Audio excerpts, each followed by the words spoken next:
Y bueno, este es el siguiente video del que les hablaba. Nuevamente repetimos las fases, hacemos un breve repaso. Sístole, diástole, en la sístole, contracción isovolumétrica y periodo de expulsión. La contracción isovolumétrica se da cuando el corazón se contrae, cuando las fibras miocárdicas se acortan, pero no hay expulsión de los ventrículos, no hay eyección, no sale la sangre. Pero llega un momento en que la presión al interior del ventrículo supera una determinada presión, que la presión con la que vamos a trabajar es la del ventrículo izquierdo, supera 80 milímetros de mercurio y de esa forma se produce el periodo de expulsión. Ahí es donde sale la sangre, en este periodo de expulsión.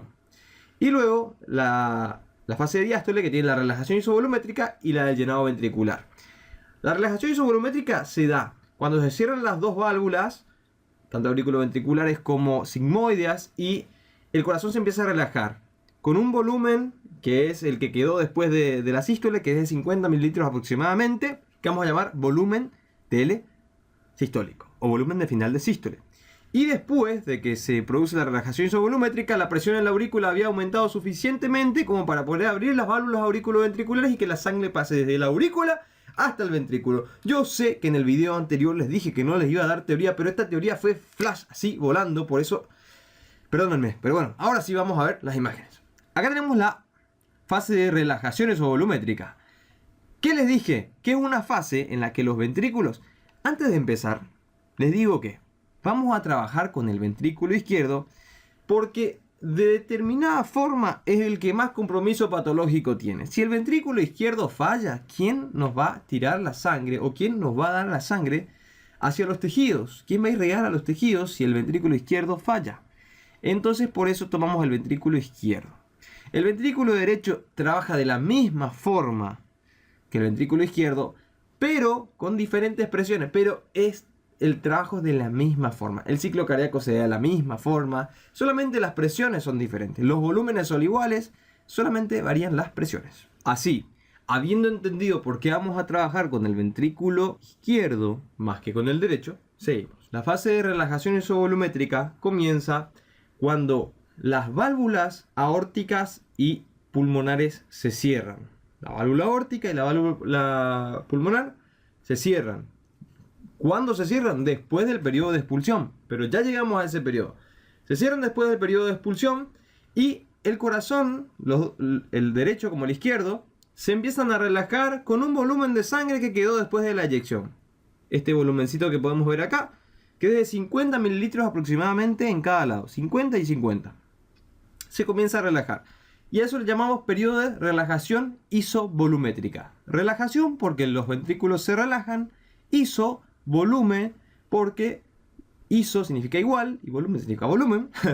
Y entonces relajación con igual volumen. Después esta relajación se termina porque a medida que se desencadenó la sístole se llenaron las aurículas.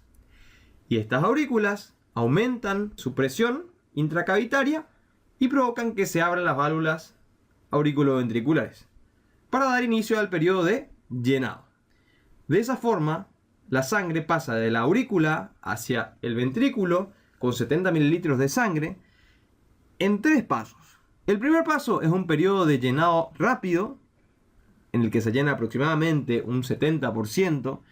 El otro es un periodo de llenado lento, donde se llena aproximadamente un 10 a 5%. Y el otro periodo es un periodo de sístole o patada auricular, donde se llena aproximadamente 20 a 25%. Y así logramos que el contenido sanguíneo en el interior de cada ventrículo sea de 120 mililitros de sangre, lo que constituye el volumen telediastólico o volumen de final de diástole. Porque con este periodo de llenado, una vez llenados los ventrículos, se cierran las válvulas auriculoventriculares y el ventrículo se queda con un volumen de sangre. Este periodo de llenado termina y termina la diástole. Y por eso este volumen de sangre se llama volumen de final de diástole. Bien, ahora empezamos con la contracción isovolumétrica. Les dije al principio que a medida que se desencadena la sístole, justamente la sístole comienza con la contracción isovolumétrica, se empiezan a llenar las aurículas. Acá, las aurículas se van llenando a medida que se desencadena la sístole. Ocurre la contracción isovolumétrica. Estas flechitas anaranjadas indican un aumento de presión por la contracción de las fibras miocárdicas en cada ventrículo. Trabajaremos con el ventrículo izquierdo. Llega a una presión que no supera los 80 milímetros de mercurio. Entonces, hay contracción, pero hay un igual volumen. Una contracción que mantiene el mismo volumen en el interior del ventrículo. Por eso se llama contracción isovolumétrica. Pero llega un momento en que esta presión aumenta. Y el aumento de esta presión da el inicio al periodo de expulsión.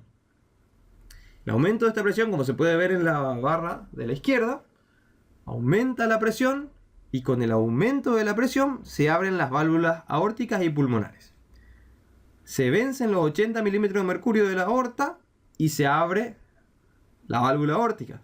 Se vencen los 8 milímetros de mercurio de la válvula sigmoidea pulmonar y se abre la válvula sigmoidea pulmonar. Y se produce la eyección. Luego van bajando las presiones en ambos ventrículos, termina la contracción, se cierran las válvulas y termina la eyección. Así como lo vieron. Y nuevamente quedamos en esta situación que es el periodo de relajación isovolumétrica.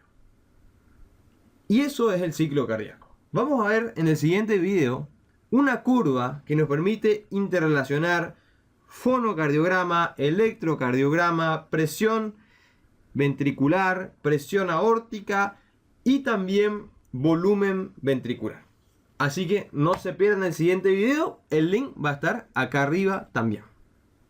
Nos vemos.